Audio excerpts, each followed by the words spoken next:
ብዙ የትዳር አጋሮች በእርግዝና ወቅት የግብረ ሥጋ ግንኙነት ማድረግ ጽንሱን የሚጎዳ ይመስላቸዋል። እንዲያውም አንዳንዶች እስከ መውለጃ ቀን ድረስ ምንም አይነት የግብረ ሥጋ ግንኙነት ከማድረግ ይቆጠባሉ።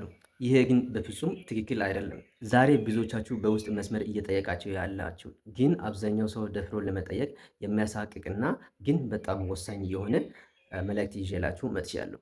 ሳይንሳዊ በሆነ መንገድ ለእናቲቱም ለሕፃኑም ጉዳት ሊያመጣ ማይችል እንዲያውም ደስታም ሊጨምር የሚችል የተለያዩ የግብረ ሥጋ ግንኙነት አይነቶችን ይዤላችሁ መጥቻለሁ። በተለይ እነዚህ ሶስት ነጥቦች በዚህ ቪዲዮ ላይ ምላሽ ያገኛሉ። አንደኛ፣ በእርግዝና ወቅት ግብረ ሥጋ ግንኙነት ማድረግ ይቻላል ወይ? ሁለተኛ፣ ግብረ ሥጋ ግንኙነት በምናደርግበት ጊዜ ልጁን አይጎዳም ወይ? ሶስተኛ፣ የትኛው ፖዚሽን በዚህ ሰዓት ይመረጣል?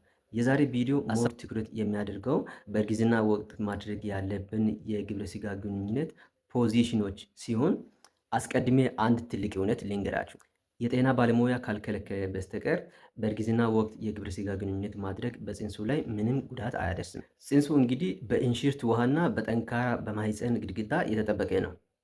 አንዳንድ ጊዜ ግን በመጀመሪያዎች ወራት ይሄ ማለት ፈርስት ትራይሚስተር የሚባል የእርግዝና ክፍል እስከ 12 ሳምንት ባለው ጊዜ አንዳንድ በሐኪም የሚከለከሉ ነገሮች ሊኖሩ ይችላሉ። በዚህ ሰዓት ማለት ነው ግንኙነት ማድረግ ያለበት ጊዜ በሐኪም ትዕዛዝ ሊሆን ይችላል ወይም በሐኪም ሊራዘም ይችላል ማለት ነው። ከዚህ ውጪ ግንኙነት ማቆም፣ መራዘም፣ ምን የተለያዩ ነገሮች ለስነ ልቦናዊ ቀውስ፣ ለስነ ልቦና ጉዳት ከማድረስ ይልቅ ምንም ጥቅም የሌሉ ናቸው ማለት ነው። አሜሪካን ኮሌጅስ ኦፍ ኦብስታትሪክስ ኤንድ ጋይናኮሎጂ አሶሲዬሽን ይህንን በግልጽ ያረጋግጣሉ። ለጤናማ እርግዝና ወሲብ ምንም አይነት ጉዳት የለውም ይላሉ። ታዲያስ በእርግዝና ጊዜ ግብረ ሥጋ ግንኙነት ማድረግ በሁሉም ጊዜ ምንም ችግር የለውም ማለት ነው?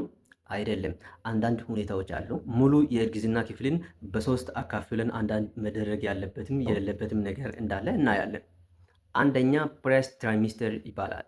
ይሄ ማለት እርግዝና ከቀረበት ከአንድ ሳምንት እስከ 12 ሳምንት ያለው ጊዜ ማለት ነው። በዚህ ጊዜ እንግዲህ ብዙ ሴቶች ማቅለሽለሽ፣ የጡት ህመም፣ ድካም ይሰማቸዋል። በዚህ ሰዓት ለሴቷ ያለው የወሲብ ፍላጎት ሊቀንስ ይችላል። ይሄ ተፈጥሯዊ ነው። ግን ሐኪም ትዕዛዝ ሰጥቶ እስከዚህ አትገናኙ ካላለ ምንም መቆጠብ አያስፈልግም። ሁለተኛ ሰከንድ ትራይሚስተር ይባላል። ይሄ ማለት እርግዝና ከቀረበት ከ12 ሳምንት እስከ 26 ሳምንት ባለው ጊዜ ማለት ነው። ይህ ጊዜ እርግዝና ከቀረበት ከ13 ሳምንት እስከ 26 ሳምንት ያለው በጣም ለግብረ ሥጋ ግንኙነት ወይም ለወሲብ በጣም ምርጡና ምቹ ጊዜ ነው። በዚህ ጊዜ እንግዲህ ማቅለሽለሽ ይቀንሳል፣ ኢነርጂ ይመለሳል፣ ሆዱም ብዙም አላደገም፣ ምቾት አለው።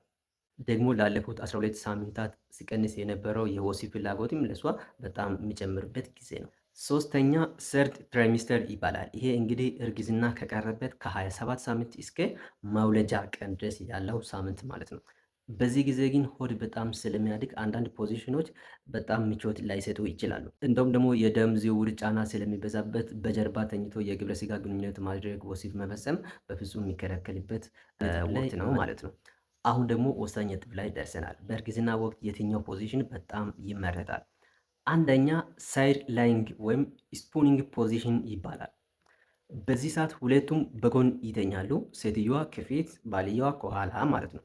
በዚህ ሰዓት ሆድ ላይ ምንም ጫና አይኖረውም። ይሄ ደግሞ ለሁለቱም ምቹና ተወዳጅ ፖዚሽን ነው። ሁለተኛ ውመን ኦን ቶፕ። ይሄ ማለት እንግዲህ ባልየው ተኝቶ ሴቷ ከላይ በሱ ላይ ቁጭ ብላ የምታደርገው የግንኙነት አይነት ነው ማለት ነው። እዚህ ጋር ደግሞ መተኛት እሷ በሱ ላይ መተኛት አይደለም፣ በሱ ላይ በመቀመጥ የሚደረግ የግብረ ሥጋ ግንኙነት አይነት ማለት ነው። በዚህ ሰዓት ጥልቀቱን እና ጫናውን የምትቆጣጠረው ሴቷ ብቻ ናት። ሆዷ ላይ ምንም አይነት ክብደት ወይም ጫና አይኖረውም። ይህ ፖዚሽን እንግዲህ አብዛኛው ጊዜ ለሴቶች በጣም ምርጥና ተወዳጅ አካሄድ ነው። ምክንያቱም ያለውን አካሄዱን ሁሉ የሚቆጣጠሩት እነሱ ናቸው። ጫናውን፣ ጥልቀቱን፣ እንቅስቃሴውን ሁሉን የሚቆጣጠሩት እነሱ ስለሆኑ ይሄ ለነሱ በጣም ተወዳጅ እና ምቹ ፖዚሽን ተብሎ ይገመታል። ሶስተኛ ኤጅ ኦፍ ቤድ ወይም ዶጊ ስታይል ይባላል። ይሄ እንግዲህ ሴቷ በአልጋ ጠርዝ ላይ በመቀመጥ ባልየው ተንበርክኮ ወይም ቆሞ የሚደረግ የግብረ ሥጋ ግንኙነት አይነት ነው ማለት ነው። በዚህ ሰዓት ምንም ሆድ ላይ ጫና አይኖረውም። ምናልባት ጀርባ ላይ ትንሽ ጫና ሊፈጠር ስለሚችል ትንሽ ጋድም ብሎ ትራስ ማስደገፍ በጣም ወሳኝ ነው። በመቀጠል ምን አይነት ሁኔታ ሲያጋጥም ሐኪም ግብረ ስጋ ግንኙነት እንዳታደርጉ ሊከለክል ይችላል? አስቀድማችሁ ግን ለዩቲዩብ ቻናል ላይ አዲስ የሆናችሁ ከስር የምትመለከቱትን ሳብስክራይብ የሚል ምልክት በመንካት ቤተሰብ መሆናችሁ እንዳዘነጉ። እንደዚህ አይነት ጠቃሚ የጤና መረጃዎችን በየሳምንቱ ስለምለቅላችሁ ደወል ምልክትን በመንካት ኦል የሚለውን ይምርጡ። በዚህ ሰዓት እኔ ምንም ቪዲዮ ሲለቅ ቶሎ ወደ እናንተ ይደርሳል ማለት ነው። ታዲያስ ሐኪም ከምን አይነት ነገር ተነስቶ አንዳንድ ግንኙነት እንዳታደርጉ ሊከለክል ይችላል? አንደኛ ሰርቫይካል ኢንኮምፒተንስ፣ ከዚህ በፊት ያለ ጊዜ የመውለድ አደጋ አጋጥሟት ከሆነ። ሁለተኛ ያለ ጊዜ የምጥ ታሪክ ካላት መብሰስ። ሶስተኛ ደም መብሰስ እና የተለያዩ በእርግዝና ጊዜ ሊከሰቱ የሚችሉ የጤና እክሎች ሲያጋጥሙ ይሄ ግንኙነት በሐኪም ትዕዛዝ ብቻ ሊወሰን ይችላል። ይሄ ቪዲዮ ስኬታማ እንዲሆን ስፖንሰር ያደረጉልን የጦና ኬር ሆስፒታል ነው። ሆስፒታሉ ስለሚሰጠው አገልግሎት ሰምተን እንመለስ። መሃል ወላይታ ሶዶ ከተማ ላይ የሚገኘው ጦና ኬር እያለ ሩቅ መጓዝ የለ።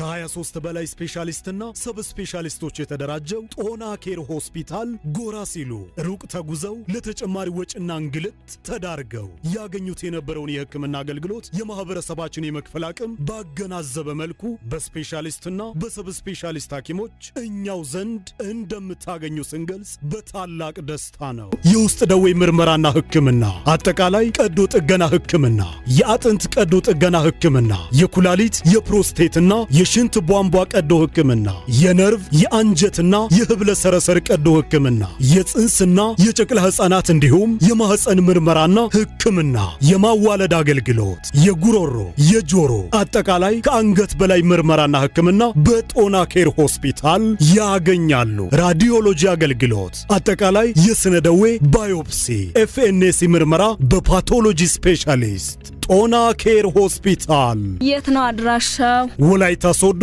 ከአጂፕ ወረድ ብሎ የቀድሞው ሜሞሪስ ሆቴል ቅጥር ግቢ ውስጥ ያገኙናል። ለበለጠ መረጃ በ046 180 7675 ወይም በ0934 46 46 47 ላይ ይደውሉልን። ጦና ኬር ሆስፒታል። ዛሬ ከዚህ ቪዲዮ የተማራችሁት ነገር 5 ነገሮች ናቸው። እነዚህን ከጠበቃችሁ በእርግጥም ጤናችሁ የተጠበቀ ይሆናል። አንደኛ ጤናማ እርግዝና ከሆነ በፍጹም ወሲብ እንደማይከለከል። ሁለተኛ ጽንሱን ወይም ሕፃኑን እንደማይጎዳ፣ ምክንያቱም ሕፃኑ በእንሽርት ውሃና በጠንካራ የማህፀን ግድግዳ ስለሚጠበቅ።